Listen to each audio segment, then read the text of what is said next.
ചെന്നൈയിൽ നിന്ന് ഒരു ക്രൂരമായ മർദ്ദനമല്ല ആക്രമണത്തിന്റെ ദൃശ്യം പുറത്തു വന്നു. ചെന്നൈയിൽ ഡെലിവറി ഏജന്റിനെ വെട്ടിപ്പരിക്കേൽപ്പിച്ചു. വേലാച്ചേരിയിലാണ് ആക്രമണമുണ്ടായത്. ലക്ഷ്മി നഗർ സ്വദേശി പാർത്ഥിബനെ രണ്ടംഗ സംഘം വെട്ടുന്ന ക്രൂരമായ ദൃശ്യങ്ങൾ പുറത്തു വന്നു.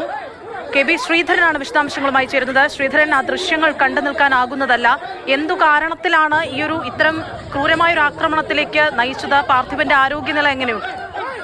വേളാച്ചേരിക്ക് സമീപം ലക്ഷ്മി നഗർ എന്ന് പറയുന്ന സ്ഥലത്താണ് ഈ ക്രൂരമായിട്ടുള്ള ആക്രമണം നടക്കുന്നത്. 4 പേർ ചേർന്ന് ഒരു ഡെലിവറി ഏജന്റിനെ മർദ്ദിക്കുകയാണ്. പാർത്ഥിബൻ എന്ന് പറയുന്ന കേവലം 23 വയസ്സ് മാത്രം പ്രായമുള്ള ഒരാൾക്കാണ് ഇങ്ങനെ ക്രൂരമായി ആക്രമണത്തിന് വിധേയനാകേണ്ടി വന്നത്. ഇയാൾ റോയപ്പേട്ട ആശുപത്രിയിൽ ചികിത്സയിലാണ്. തലയ്ക്കും അതുപോലെ തന്നെ ശരീരത്തിന്റെ വിവിധ ഭാഗങ്ങളിലും ഇയാൾക്ക് വെട്ടേറ്റിട്ടുണ്ട്. അതായത് ഈ ആക്രമണത്തിന് മുൻപ് പ്രതികൾ ഇൻസ്റ്റാഗ്രാമിൽ ഒരു പോസ്റ്റ് ഇട്ടിരുന്നു. ഈ ആയുധങ്ങളൊക്കെയുമായി നിൽക്കുന്ന ഒരു ചിത്രമാണ് ഇവർ ഇട്ടത്. ഈ മേഖലയിൽ ആരാണ് ശക്തിമാൻ എന്ന തരത്തിലുള്ള ഒരു തർക്കം അല്ലെങ്കിൽ ഒരു ബലപരീക്ഷണം ഇവർക്ക് ഇടയിലുണ്ടായിരുന്നു. ഇതിനെ തുടർന്ന് ഇവർ ഈ പ്രദേശത്തേക്ക് ബൈക്കിലെത്തി ഇവിടെ ഉണ്ടായിരുന്ന ഡെലിവറി ഏജന്റിനെ വെട്ടിപ്പരിക്കേൽപ്പിക്കുകയായിരുന്നു. നാട്ടുകാർ ഇടപെട്ടാണ് ഈ ഡെലിവറി ഏജന്റിന്റെ ജീവൻ രക്ഷിച്ചത്.